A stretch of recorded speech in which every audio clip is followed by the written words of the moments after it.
kesini kayak apa? Mbak Siwa. Gimana ceritanya Mbak Siwa? Awal kesini dulu gimana ceritanya? Tidak, cuman saya pernah dulu sewaktu pernah merasakan begini, pernah ada pertanyaan gini, ono enggak yo? Dalam hati saya begitu, tapi kok tahu-tahu ada jawaban yang ada di sini. Ono enggak yo? Wong kepingin dekat dengan Tuhan, tapi tidak dengan cara seperti orang lakukan semestinya. Misalnya mereka sholat terus sampai itu kan ya seperti itu. Terus yang kedua itu mereka baca Al-Quran, sedangkan itu kelemahan saya.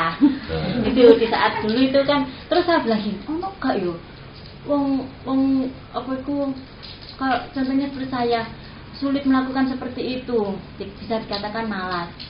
Terus ada enggak cara lain supaya mendekat dengan Tuhan itu bagaimana gitu. Saya itu dulu tuh ada jiwa saya mengatakan seperti itu.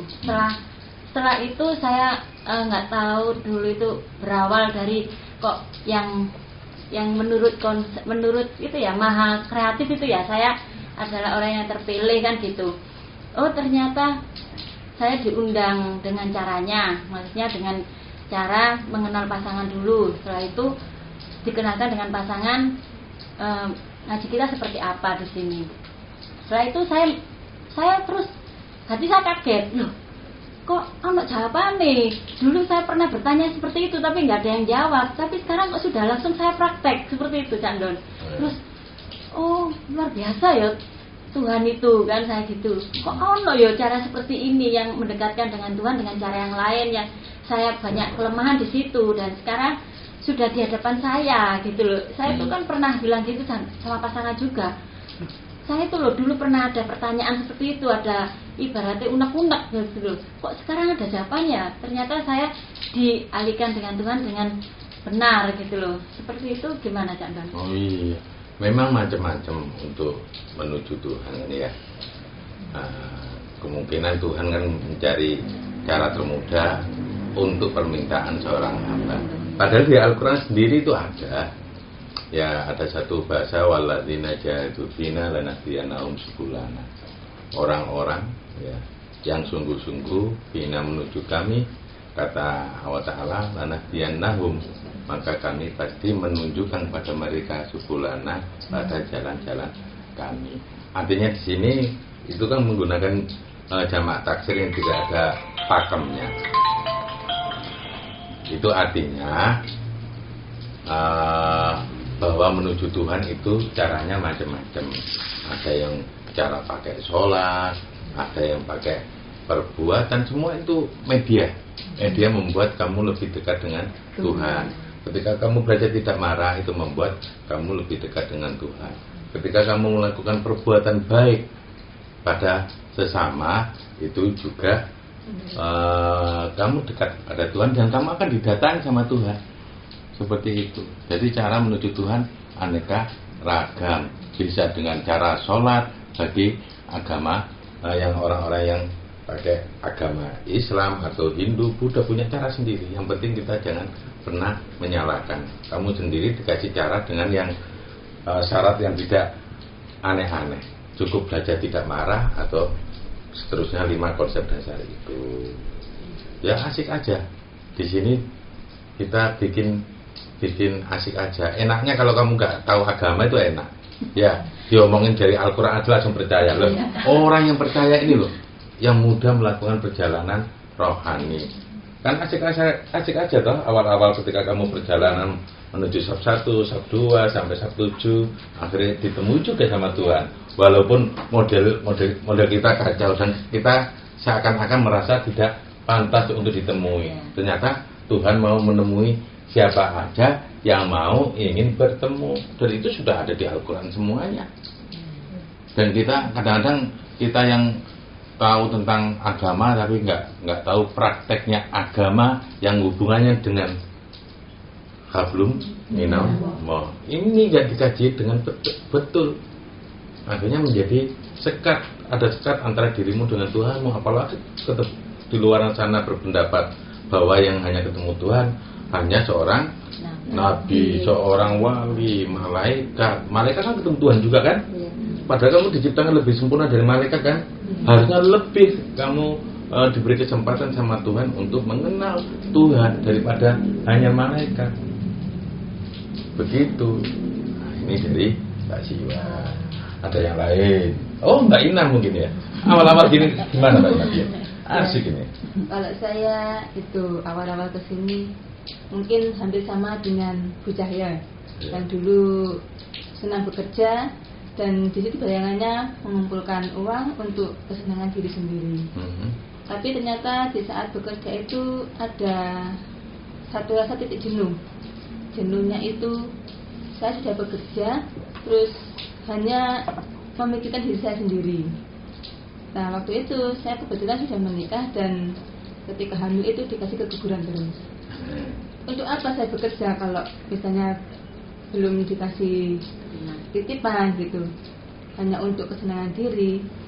Kayaknya hidup ini sudah gak bermanfaat. Terus nanti kalau saya mati pasti saya akan dipertanggungjawabkan di akhirat.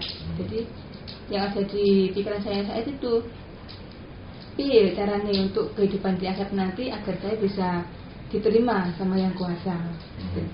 Akhirnya di kehamilan yang ketiga itu masih dengan kondisi yang janinnya nggak berkembang. Akhirnya sama dokter itu disarankan untuk ikhtiar. Sedangkan saya tentang agama pun saya nggak tahu ikhtiar itu apa. Apa ikhtiar itu yang harus sholat rajin, wiritan, baca Al-Quran atau apa gitu. Kemudian saya cerita sama kakak ipar saya. Terus dari ceritanya kakak ipar saya itu ada satu komunitas yang di situ itu mereka itu bisa menerima dari semua kalangan, bahkan menerima keluh kesahnya, dan di situ bisa sebagai tempat curhat. Akhirnya saya datang ke tempat itu, ya di sini itu. Nah, setelah di sini ternyata saya menemukan bahwa di dalam diri saya itu masih banyak marah-marah. Di situ yang diajarkan adalah 5 konsep dasar itu. Akhirnya dengan berusaha membenahi di satu konsep, yaitu tidak marah itu, ya alhamdulillah kok terus sama Allah Ta'ala dikasih momongan. Nah, ketika di sini selain mempelajari tidak marah, di situ juga bagaimana kita bermanfaat untuk orang lain. Jadi berusaha mempraktikkan di situ. Setelah sampai di sini ya untuk untuk kembali ke dunia dulu itu kok rasanya tuh emannya itu kalau saya nanti sudah kembali ke sana lagi terus nanti kecantol, nanti kayak perjuangan saya itu sia-sia. Akhirnya saya ditendang sama Allah Ta'ala. Gitu ya. Iya. Ya macam-macam teman-teman perjalanan sampai ke sini. Asik-asik ya. Ya awalnya kadang-kadang dari sebuah permasalahan yang ada contoh ini yang kepingin punya momongan. Sebenarnya pelajaran ini bisa kita ambil hikmahnya. Kenapa sampai ke sini? Ya mungkin dari permasalahan itu. Ternyata Allah Ta'ala butuh dikenali dulu baru kamu dikasih momongan. Biar apa? Ketika dapat titipan itu benar-benar kamu merasa ini adalah punyanya Tuhan. Kadang-kadang nggak semuanya orang mengatakan ini punya Tuhan, ini anakku, ya, ini suamiku, ini istriku. Nah, padahal semua ini miliknya yang kuasa. Ya alhamdulillah. Berarti dulu kamu diajak sama kakak iparmu ya? Iya. Sebenarnya nggak langsung mengajak, cuma dia cerita keadaan kondisi di sini gitu.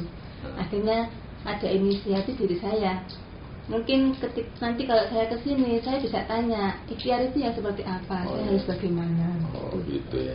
Ternyata ikhtiar dengan belajar tidak marah, memasrahkan diri kepada Tuhan dan Tuhan mau menitipkan atau tidak, ternyata akhirnya ya dikasih juga.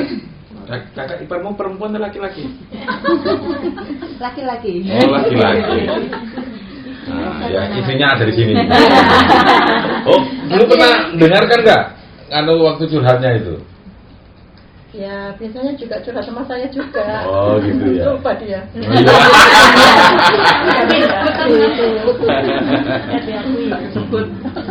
Ya itu dia terhipnotis. Oh gitu ya. Sehingga agak melupakan saya. Nasi itu kayak belas ini. Iya. Terus akhirnya